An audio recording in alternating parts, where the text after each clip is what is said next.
Welcome to that संकल्प।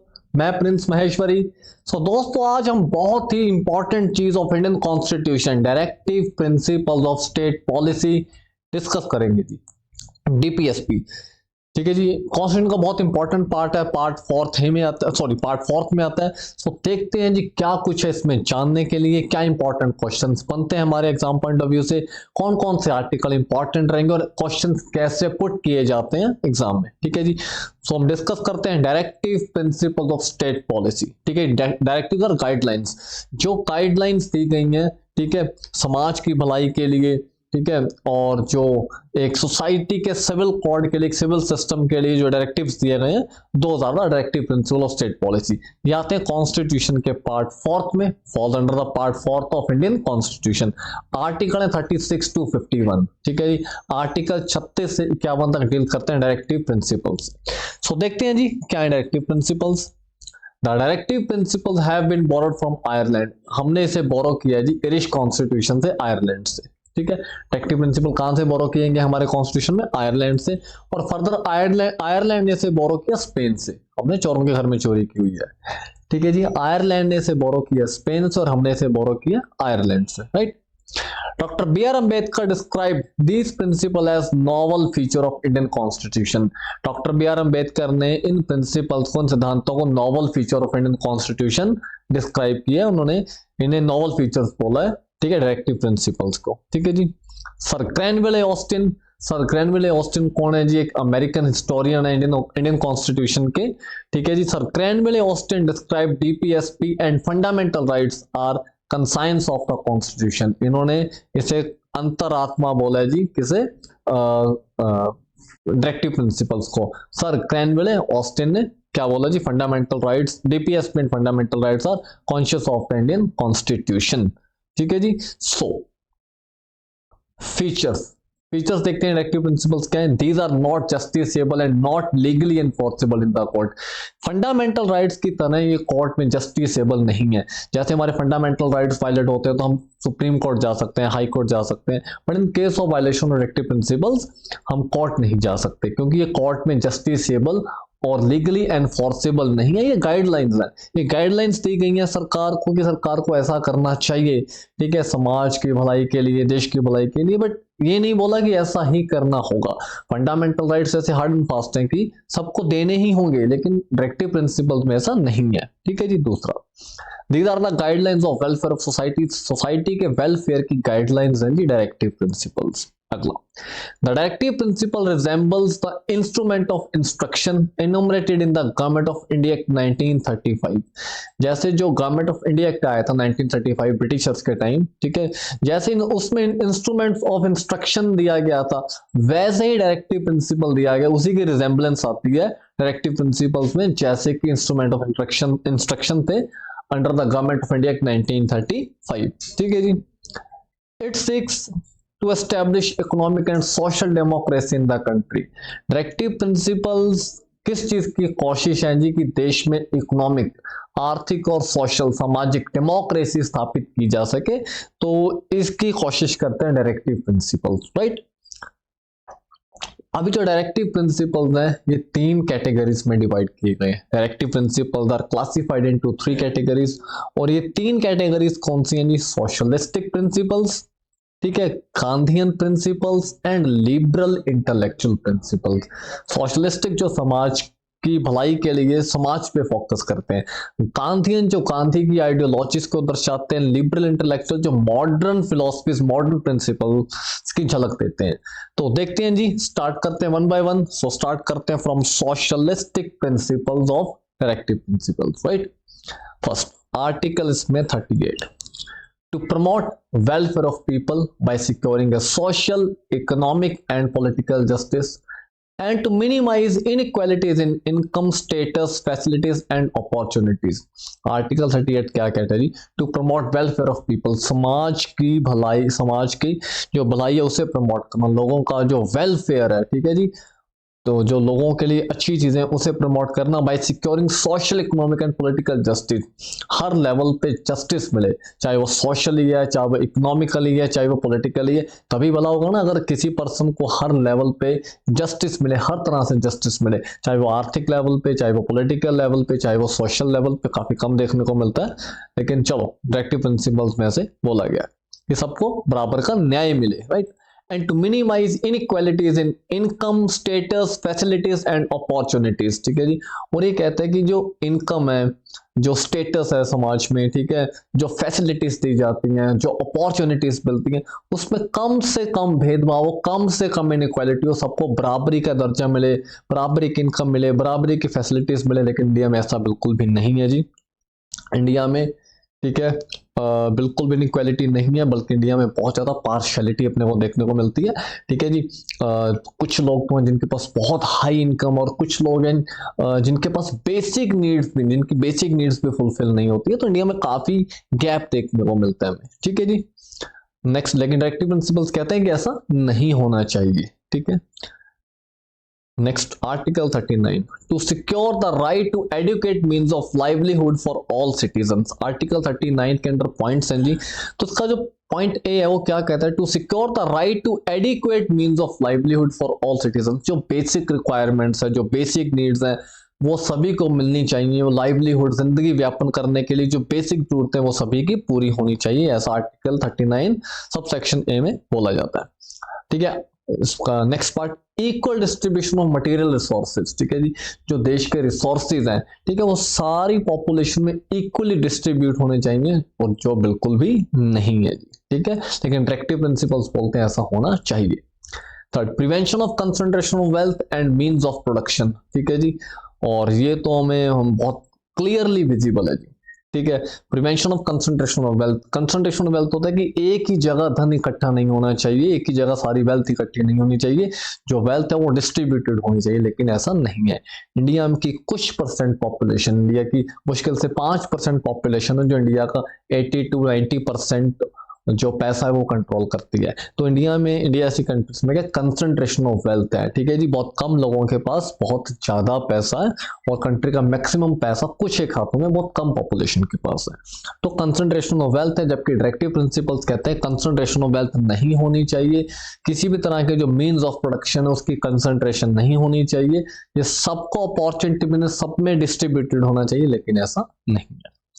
अगला देखते हैं जी, equal pay for equal work for men and women, ठीक है जी। ये कहता है कि मेन और वुमेन को इक्वल पे मिलनी चाहिए इक्वल काम के लिए, ठीक है। देखो ये बात किसी भी तरह की गवर्नमेंट सर्विसेज की नहीं है, ठीक है, उसमें तो सबको इक्वल मिलती है। यहाँ बात हो रही है वेजेस की। जो मेन की वेजेस हैं वो वुमेन की वेजेस से ज्यादा है, वुमेन को वेजेस कम मिलती हैं। जबकि ये कहते हैं कि इक्वल काम के लिए सभी को इक्वल वेजेस है, इक्वल तरह की इनकम या इक्वल तरह की पे होनी चाहिए, लेकिन इसमें भी हमें इनइक्वालिटीज देखने को मिलती हैं, राइट। अगला, preservation of health and strength of workers and children against forcibly abuse, ठीक है जी। किसी के साथ धक्का ना हो, फोर्सिबली अब्यूज मतलब फोर्स लेबर ना करवाई जाए किसी से, ठीक है जी। जो वर्कर्स हैं, जो लेबरर्स हैं, उनकी हेल्थ का ध्यान रखा जाए, उनकी स्ट्रेंथ के अकॉर्डिंग काम करवाया जाए उनसे, ठीक है जी। उनसे गुलामों की तरह काम ना लिया जाए या जानवरों की तरह काम ना लिया जाए, ठीक है जी। तो उनकी हेल्थ का ध्यान रखना, उनकी स्ट्रेंथ का ध्यान रखना, ठीक है। बच्चों से किसी भी तरह का न्याय ना हो, ठीक है, उनसे फोर्सिबली, उनसे कोई अब्यूज ना हो, ठीक है। तो ये सब ध्यान रखना चाहिए, ठीक है जी। डायरेक्टिव प्रिंसिपल्स में मेंशन किया गया। Next, provide opportunities for healthy development of children. ऐसी अपॉर्चुनिटीज मिले पेरेंट्स को समाज में कि जो बच्चों की डेवलपमेंट है वो हेल्दी तरीके से हो। हेल्दी सिर्फ बॉडी हेल्थ नहीं होती, जो आसपास का एनवायरनमेंट है वो हेल्दी होना चाहिए, पॉजिटिव एनवायरनमेंट हो, ताकि बच्चा उसमें पॉजिटिव चीजें सीखे, उसको नेगेटिव चीजें उसके माइंड में ना आए, ठीक है। वो साइंटिफिक टेम्परामेंट अडॉप्ट करे, ठीक है, वो साइंटिफिक तरीके से चीजों को आगे लेके जाए, ठीक है। बच्चे में पेशेंस हो, बच्चे में नॉलेज हो, बच्चे में स्किल्स हो। तो ऐसा एक हेल्दी इन्वायरमेंट हो ताकि बच्चे की हेल्दी डेवलपमेंट की जा सके। हम एक एग्जांपल लेते हैं, जैसे अफगानिस्तान है, पाकिस्तान है, ठीक है, जहां पे बच्चों ने पैदा होते से ही गोलियां देखी हैं, बंदूकें देखी हैं, बॉम्ब्स देखे हैं, ब्लास्ट देखे हैं, आतंकवाद देखा है। तो उनका माइंड कैसा डेवलप होगा? उनका माइंड भी वैसे ही डेवलप होगा ना, ठीक है जी। उनके माइंड में साइंस कहाँ से आएगी, उनके माइंड में टेक कहाँ से आएगा, ठीक है, उनके माइंड में स्किल्स कहाँ से आएंगी, उनके माइंड में वही चीजें आएंगी जिसको वो बचपन से देखते आ रहे हैं, ठीक है जी। तो ऐसा ना हो, हर बच्चे की हेल्दी डेवलपमेंट हो और वो हर तरीके से हो, ठीक है जी। नेक्स्ट अगला है जी आर्टिकल 39A, ठीक है जी। Article 39 subsection A. Article 39A क्या कहता है जी? To promote equal justice and to provide free legal aid to the poor, ठीक है जी। सबको इक्वल जस्टिस मिले, ठीक है, and to provide free legal aid to the poor. जो गरीब लोग हैं, ठीक है, उन्हें फ्री लीगल एड, उन्हें फ्री लीगल हेल्प मिले। जो अपने लिए वकील नहीं हायर कर सकते, जो अपने लिए एडवोकेट हायर नहीं कर सकते, ठीक है जी, तो उनको सरकारी वकील की सहायता मिले, सरकार या कोर्ट उन्हें वकील मुहैया करवा के दे, ठीक है जी। तो ये ड्यूटी बनती है गवर्नमेंट की और ऐसा होता है, ठीक है। अगर कोई पर्सन अपने लिए एडवोकेट नहीं हायर कर सकता तो सरकार या कोर्ट उसे हायर करके देती है, तो ये मिलता है इंडिया में, ठीक है, फ्री लीगल एड इंडिया में मिलती है, right. Next article 41 to secure right to work, education and to public assistance in case of unemployment, old age, sickness, ठीक है जी। ये कहते हैं जो अनएम्प्लॉयड हैं उन्हें काम मिले, ठीक है जी, और जो एडुकेटेड यूथ है उन्हें काम मिले, ठीक है, और जो डिसेबल्ड पर्सन है, ठीक है जी, जो किसी भी तरह से, चाहे वो ओल्ड एज सिकनेस है या वो डिसेबल्ड है, फिजिकली डिसेबल्ड है, दिव्यांग है, ठीक है, उन्हें पब्लिक असिस्टेंस मिले, उन्हें फैसिलिटीज मिले, ठीक है। ओल्ड एज में उनको जैसे पेंशन्स दी जाती हैं, ठीक है, पेंशन, और सिकनेस के टाइम उनका फ्री जो मेडिकल केयर है, ठीक है, वो किया जाए। तो ये सारी चीज़ें मिलनी चाहिए। तो ऐसा तो मिल रहा है जी, इंडिया में काफ़ी हद तक अच्छा कर रहा है। 142 करोड़ की पॉपुलेशन है, सभी के लिए करना भी मुश्किल है, ठीक है जी, लेकिन still India is doing good. सारी स्टेट्स इसमें अपने अपने लेवल पे और सेंटर अपने लेवल पे काम कर रही है, ठीक है जी। जैसे ओल्ड एज में पेंशन्स मिलती है, ओल्ड एज पेंशन मिलती है, ठीक है जी। ओल्ड एज में जो ट्रैवलिंग फ्री की हुई है, तो और काफ़ी कुछ ऐसी फैसिलिटीज मिलती हैं, ठीक है। सिकनेस के टाइम में हम जैसे इसके एग्जांपल ले सकते हैं, जो हमारा ये आयुष्मान भारत योजना के अंदर जो आयुष्मान कार्ड्स बने हुए हैं, ठीक है जी, जो फ्री हेल्थ चेकअप एंड जो हमारी फ्री, जिसके अंदर हम फ्री हेल्थ ट्रीटमेंट ले सकते हैं, ठीक है। तो ऐसी चीज़ें सबके पास होनी चाहिए, गरीबों के पास, या जो ओल्ड एज में जो सिक हैं, जो डिसेबल्ड पर्सन है, उनको ये फैसिलिटीज मिले। तो ये ऐसा आर्टिकल 41 बोलता है, ठीक है जी। Next article 42 to provide just and humane condition of work and maternity relief. ये कहते हैं कि जहाँ पे आप काम कर रहे हो वहाँ पे अच्छी conditions, good condition of work होनी चाहिए। किसी तरह की फोर्स लेबर, धक्के से काम करवाए, जहाँ पे किसी भी तरह का फिजिकल या मेंटल टॉर्चर ना हो, ठीक है। गुड कंडीशन ऑफ वर्क होनी चाहिए। एंड मैटरनिटी रिलीफ, और एक मदर को, ठीक है, मतलब कोई women and she is pregnant, तो during the pregnancy, after the delivery, उसे मैटरनिटी रिलीफ मिले, उसे काम से छुट्टियां दी जाए अपने बच्चे का पालन पोषण करने के लिए। और इसमें सबसे इंपॉर्टेंट थिंग है कि सैलरी ना काटी जाए। ये नहीं कि उसने छुट्टियां ले ली तो उसकी सैलरी काट ली गई है, बिकॉज एक नेचुरल थिंग है, ठीक है जी। सो बच्चा पैदा करना या बच्चा पैदा होना, उस ड्यूरिंग दैट टाइम एक महिला को रेस्ट चाहिए, उनको छुट्टी चाहिए। तो ये काम से छुट्टी देना और उनकी तनख्वाह ना काटना, ये ड्यूटी बनती है, चाहे वो प्राइवेट सेक्टर है, चाहे वो पब्लिक सेक्टर है, चाहे वो ऑर्गेनाइज है या अनऑर्गेनाइज है, ये सबकी ड्यूटी बनती है। तो ये ऐसा बोला गया डायरेक्टिव प्रिंसिपल के आर्टिकल 42 में, ठीक है जी। Next article 43 to secure a living wage, ठीक है, घर परिवार चलाने के लिए, जिंदा रहने के लिए जो एक कम से कम वेज चाहिए वो सबकी सिक्योर होनी चाहिए, वो तो मिलनी ही चाहिए। डिसेंट स्टैंडर्ड ऑफ लाइफ, जो एक डिसेंट स्टैंडर्ड ऑफ लाइफ है वो सबको मिलेगी, जो बेसिक फैसिलिटीज है सबको मिले, बेसिक जो खाना है वो सबका, जो 3 टाइम मील्स हैं वो पूरी होनी चाहिए, रहने के लिए घर मिलना चाहिए, कुछ अच्छा एनवायरनमेंट मिलना चाहिए, डिसेंट स्टैंडर्ड ऑफ लाइफ होनी चाहिए। And social and cultural opportunities for all workers, ठीक है जी। जो वर्क फोर्स है उनको अपॉर्चुनिटीज मिले, चाहे वो सोशल है चाहे वो कल्चर है, वो खाली काम ही ना रह जाए, ठीक है, उन्हें सोशल या कल्चरल अपॉर्चुनिटीज भी मिलनी चाहिए, ठीक है, ताकि उनकी भी ग्रोथ हो सके। Then article 43। Next article 43A to take steps to secure the participation of workers in management of industries। जो इंडस्ट्रियल वर्कर्स हैं, ठीक है जी, जो इंडस्ट्रीज की मैनेजमेंट है, ठीक है, उनमें उनकी भी पार्टिसिपेशन होनी चाहिए, ठीक है, तभी जाके कोई इंडस्ट्री है वो ग्रो करती है, ठीक है जी। तो वहां पे कैसा हेल्थ एनवायरनमेंट होना चाहिए जहाँ पे जो वर्कर्स हैं वो भी पार्टिसिपेट करें इंडस्ट्रीज की मैनेजमेंट में, ठीक है, तो ऐसा इस आर्टिकल में बोला गया, right. Next article 47, to raise the level of nutrition and standard of living to improve public health, ठीक है जी। Raise the level of nutrition, देखो अगर आपके देश की जो वर्क फोर्स है, आपके बच्चे हैं, ठीक है, जो आपके काम करने वाले हैं, ठीक है, अगर उनमें न्यूट्रिशन होगा तभी वो काम कर पाएंगे ना, ठीक है जी, तभी उनकी बॉडी ग्रो होगी, ठीक है। अगर बच्चे हेल्दी होंगे तो देश के ऊपर, सरकार के ऊपर या देश के ऊपर कम बोझ आएगा। अगर बच्चे अनहेल्दी होंगे उनका ट्रीटमेंट करना, ठीक है, तो एक तरह का बोझ होता है, ठीक है जी, जो फिर सरकार को करना पड़ता है, ठीक है। तो ऐसी नौबत ना आए, तो raise the level of nutrition, सब में एडिक्वेट न्यूट्रिशन मिलना चाहिए, न्यूट्रिशियस फूड पहुंचना चाहिए, ठीक है जी। इसके हम एग्जांपल ले सकते हैं, जैसे मिड डे मील है, ठीक है, मिड डे मील है जो स्कूल लेवल पे मिलती है, ठीक है जी, जिसमें न्यूट्रिशियस फूड प्रोवाइड किया जाता है ताकि जो हमारे बच्चे हैं, ठीक है, वो माल न्यूट्रिशन ना रह जाए। पुराने टाइम में देखते थे बच्चे माल न्यूट्रिशन होते थे, कवाशी और मरासमस, सिकल सेल एनीमिया, बहुत तरह की डिजीज हो जाती थी।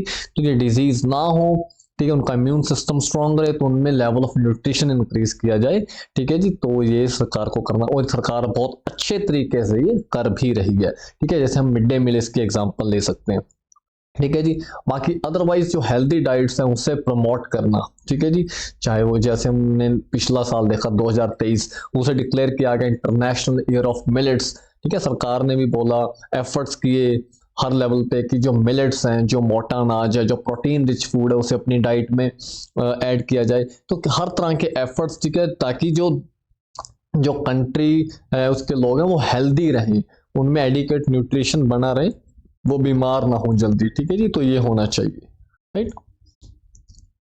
नेक्स्ट अगले हैं जी गांधीयन प्रिंसिपल्स, ठीक है जी। तो ये यहां तक थे हमारे सोशलिस्टिक प्रिंसिपल्स। आपने सारे प्रिंसिपल्स देखे, पढ़े, सुने। सब में समाज की भलाई के लिए, लोगों को ऐसा मिलना चाहिए, लोगों के लिए ऐसा करना चाहिए, पब्लिक के पास ये होना चाहिए, इसकी बात हो रही। तो ये सोशलिस्टिक प्रिंसिपल, जिसमें समाज की भलाई की बात हो रही है, ठीक है जी। अगले गांधीयन प्रिंसिपल जो गांधी की आइडियोलॉजीज को दर्शाते हैं, तो देखते हैं जिसमें आर्टिकल 40 कहता है टू ऑर्गेनाइज विलेज पंचायत, गांव में पंचायतें होनी चाहिए, and endow them with necessary powers, और उनके पास एटलीस्ट इतनी पावर्स हो कि वो लोकल लेवल पे एज अ सेल्फ गवर्नमेंट काम कर सके, ठीक है जी।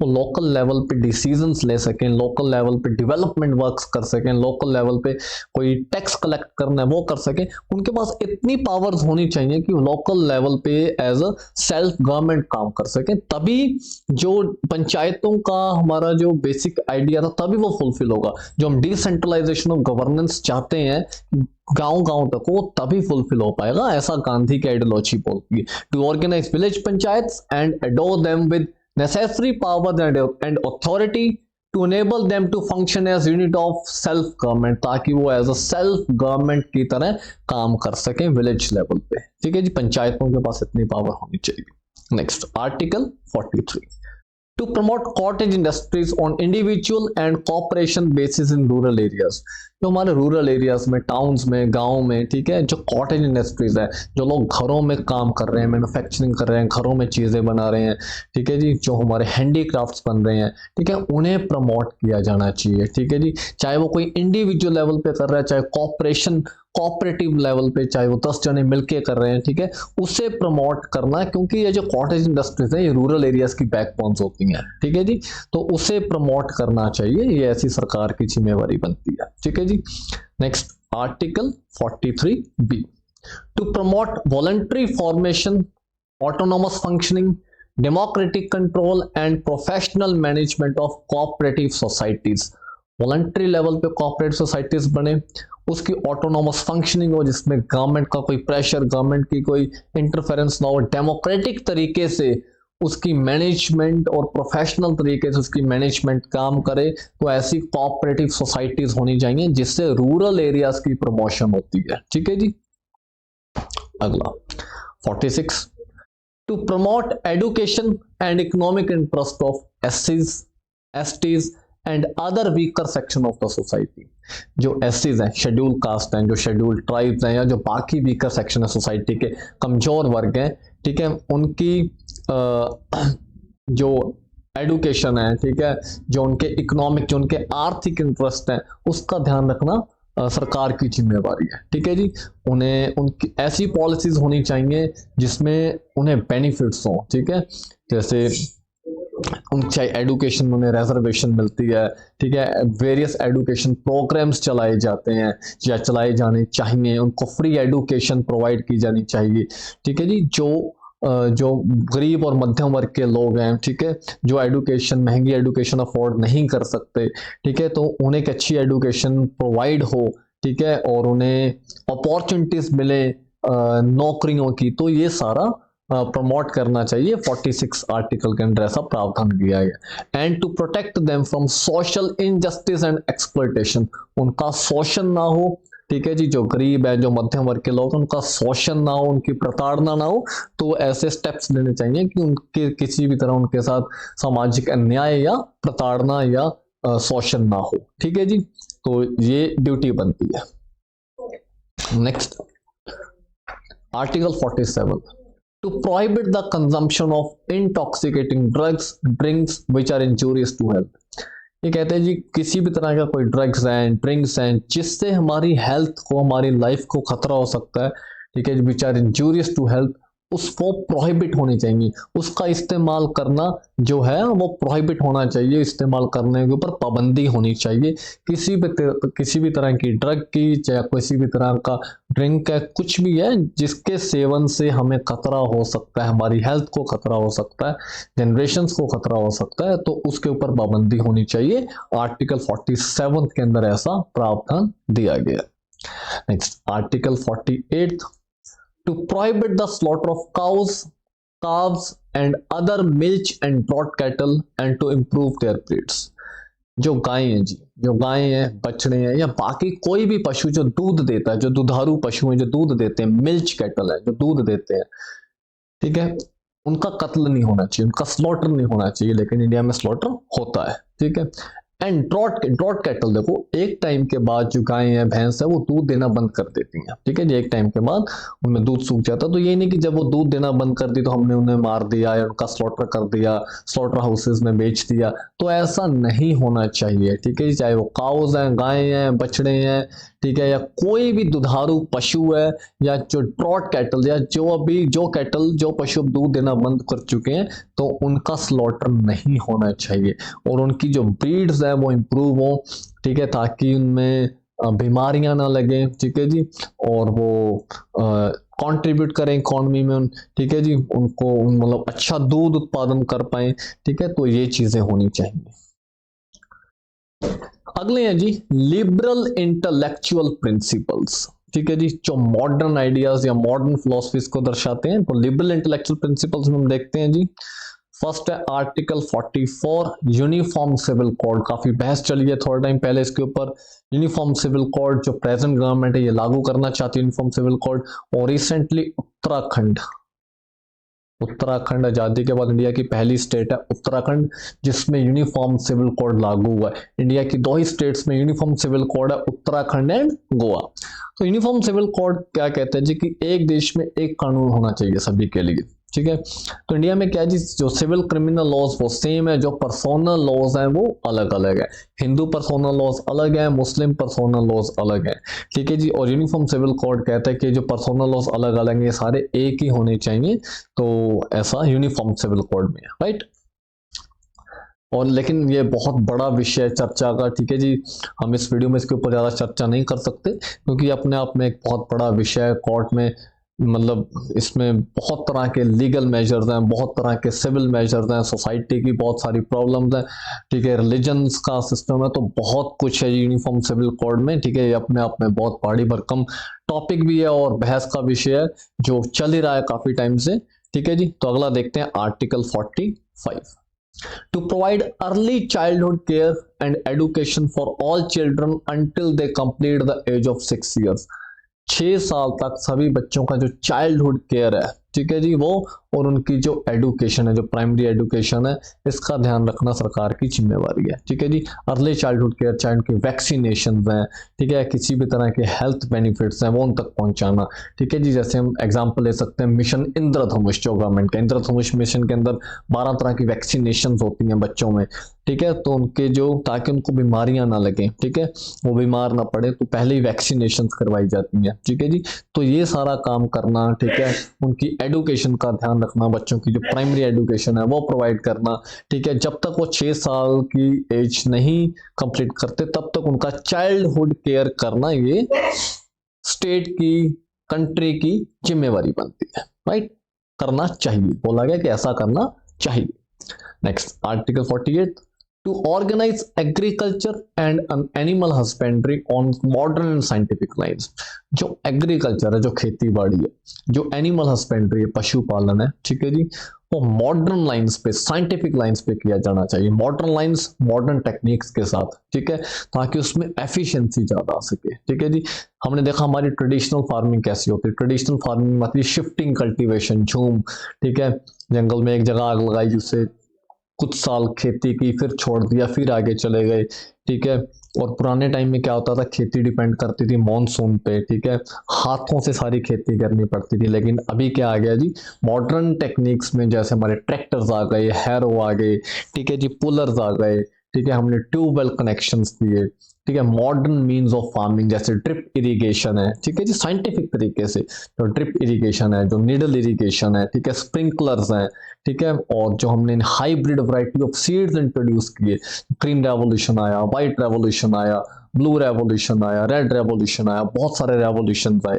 ठीक है जी, तो hybrid variety of seeds introduce की। ठीक है जी, साइंटिफिक तरीके से उनकी ब्रीडिंग की, चाहे वो एनिमल्स की ब्रीडिंग की, चाहे वो सीड्स की ब्रीडिंग की, प्लांट्स की ब्रीडिंग की, नई वैरायटीज तैयार की। ठीक है, हमने फर्टिलाइजर इंट्रोड्यूस किए, इंसेक्टिसाइड्स, पेस्टिसाइड्स इंट्रोड्यूस किए।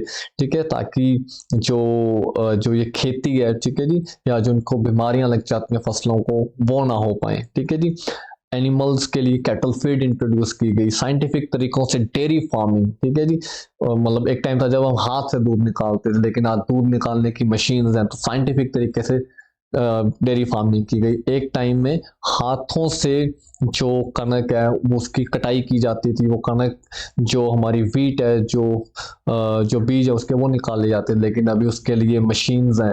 ठीक है, तो साइंटिफिक तरीके से जो खेती है, एग्रीकल्चर है या एनिमल हस्बेंड्री है, वो, ताकि जो प्रोडक्शन है वो बढ़ सके। ठीक है जी, जो इनपुट है वो कम लगे, आउटपुट ज्यादा आए।